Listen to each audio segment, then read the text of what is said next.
السلام علیکم ورحمۃ اللہ وبرکاتہ۔ اللہ تعالیٰ فرماتا ہے، میں بہتری سے پہلے دیر کرتا ہوں تاکہ تمہیں مضبوط بنا سکوں۔ صبر کی دہلیز پر کھڑے رہنا ہی اصل امتحان ہے۔ جب تمہارا دل ٹوٹنے لگے تو سمجھو اللہ تمہیں خود سے جوڑنے والا ہے۔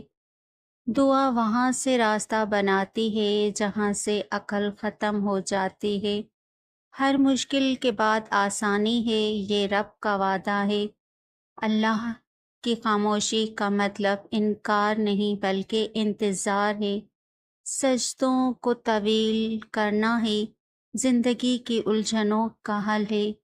اللہ سے مانگنا بادشاہی ہے اور انسان سے مانگنا گداگاری۔ شکر کرنے والی زبان کبھی مایوس نہیں ہوتی۔ توکل یہ ہے کہ جب سب راستے بند ہوں تب بھی تم کہو میرا رب میرے ساتھ ہے۔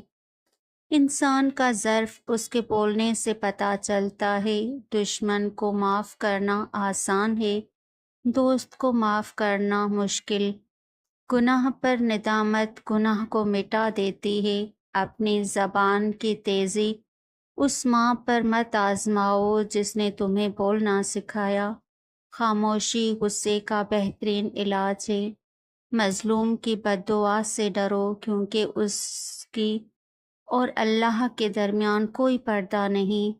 سب سے بڑی دولت عقل ہے اور سب سے بڑی غریبی حماقت۔ اچھے انسان کی صحبت تمہیں کبھی نقصان نہیں دے گی۔ کسی کی مجبوری کا مذاق نہ اڑاؤ، وقت بدلتے دیر نہیں لگتی۔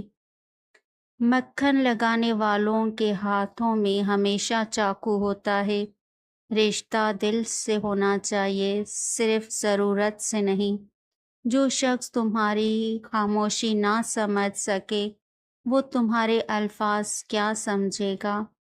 لوگ تب تک اچھے ہیں جب تک آپ ان کے کام آ رہے ہیں۔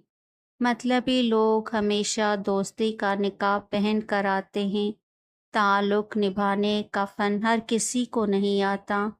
کسی کو نظر انداز کرنا اس سے ذہنی موت دینے کے برابر ہے۔ خون کے رشتے نہیں، احساس کے رشتے بڑے ہوتے ہیں۔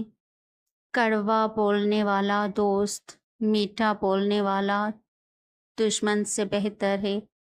رشتہ توڑنا آسان ہے، جوڑ کر رکھنا بہادری ہے۔